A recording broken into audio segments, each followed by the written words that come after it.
স্ত্রীকে কখনো রূপ নিয়ে খোঁটা দিবেন না, কেননা এই রূপ কিন্তু আল্লাহ তাআলা দিয়েছেন। বিয়ে করার আগেই আপনি রূপ দেখে অথবা যেটা দেখেই বিয়ে করেছেন, বিয়ে করার পরে স্ত্রীকে কখনো রূপ নিয়ে খোঁটা দিবেন না, কেননা এই স্ত্রী কিন্তু আপনার জন্যই তার চেহারা নষ্ট করেছে। আল্লাহ পাক রব্বুল আলামিন তাকে যে যৌবন দিয়েছিল সেটা কিন্তু আপনার পিছনেই সে নষ্ট করেছে।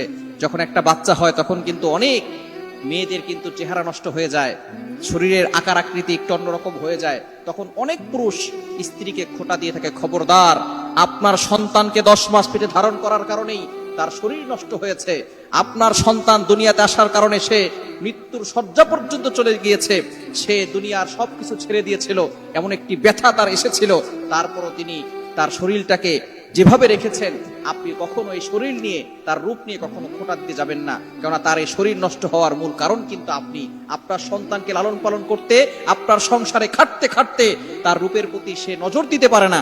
এজন্য অবশ্যই স্ত্রীকে কখনো রূপ নিয়ে খোঁটা দিবেন না। যারা স্ত্রীকে রূপ নিয়ে খোঁটা দেয় তাদের মতো হতবাগার কাপুরুষ মার্কা পুরুষ